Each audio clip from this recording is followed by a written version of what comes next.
نہیں، یہاں ایک اور نقطہ ہے جی، یہ حکمرانوں کے لیے ایک نقطہ ہے. جی، یہ جو سربراہان مملکت ہیں کسی بھی ملک کے، خاص اسلامی ممالک کے، ان کی ذمہ داری ہے پوری قومی دولت ان کی امانت میں ہے، اور یہ امانت میں لا دین لمن لا امانت علیہ، اس کا تو دین ہی نہیں ہے جس کے اندر امانت کا وصف نہیں ہے، یعنی دین مکمل نہیں ہے اس کا.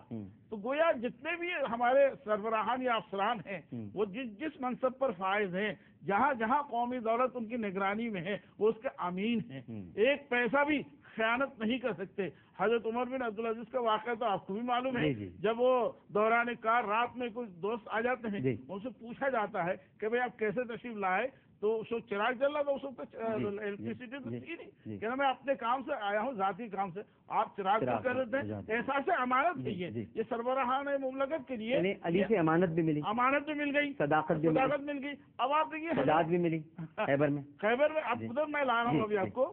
جب وہ مارکہ خیبر کا موقع آتا ہے تو تمام قلعے تو مفتوح ہو جاتے ہیں، ایک قموس نامی وہ قلعہ جو ہے رہ جاتا ہے.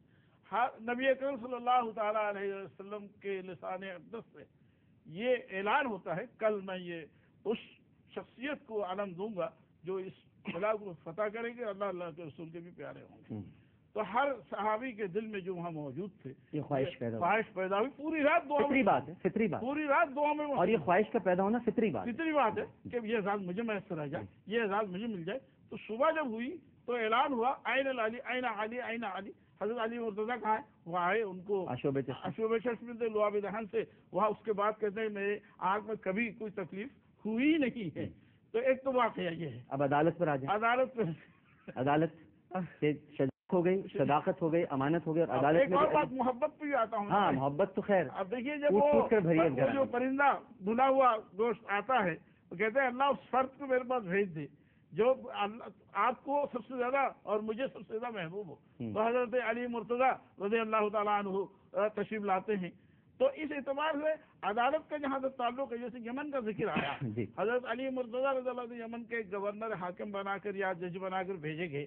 اس وقت نبی اکرم صلی اللہ علیہ وسلم کی دعا اور دست مبارک سے سینے اثر کا نفس ہونا، یہ عدالت کی تمام خوبیاں اور علوم کی تمام خوبیاں قلب علی کے اندر القاء ہو رہی تھی، اور اس لحاظ سے پائے کرے عدل انصاف بھی آپ بن گئے. تو اس اعتبار سے حضرت علی مرتضیٰ کو دامادی کے لیے اختیار کر لینا، اپنی لخت جگر نور نظر حضرت بطول کو آپ کے آپ میں دینا اور حضرت علی کا انتخاب کرنا، اور پھر یہ کہہ دینا انا مدینۃ العلم و علی بابھا، یا انا راس الحکمہ، انا دار الحکمہ و علی بابھا، کئی روایات میں ہے. اور یہ بھی کہہ دینا کہ علی کے چہرے کو دیکھنا عبادت ہے، علی سے جو محبت کرتا ہے اللہ اس سے محبت کرتا ہے، اور میں بھی علی سے محبت کرتا ہوں. اے اللہ تو علی سے جو مبوس نہیں کرتا سوائے منافق کے. حضرت علی مرتضیٰ رضی اللہ تعالیٰ عنہ کے فضائل اور کمالات و جمالات. اور صحابہ کو جب منافقین کو پہچاننا ہوتا تھا تو وہ ان کے سامنے علی کی تعریف کرتا. اگر چہرے پہ خجالت اور جو ہے وہ یعنی نفرت کے آثار نمودار ہوتے تھے تو جی بالکل. وہ غدیر خم کا جو مشہور حدیث ہے وہ کہ جس کا میں مولا ہوں علی اس کے مولا، اگر جس پر کلام ہے کہ مولا کے معنی میں کئی معنی آتے ہیں، میں دوست بھی کے ہیں، مالک بھی ہیں، بہت سے سارے. جب ہم عام مولانا کو مولانا کہہ سکتے ہیں تو مولا بھی کہہ دیں. ایک بات بتا رہا ہوں، تو یہ بھی فضیلت علی مرتضیٰ رضی اللہ تعالیٰ عنہ ہے. اور سب سے بڑی بات یہ ہے جو رفاقت ان کو ملی سرکار دو عالم صلی اللہ علیہ وسلم کی، کسی اور کو یہ نعمت عطا نہیں. کوئی اضافہ کرنا چاہیں گے مفتی صاحب تاکہ ہم ختم کریں؟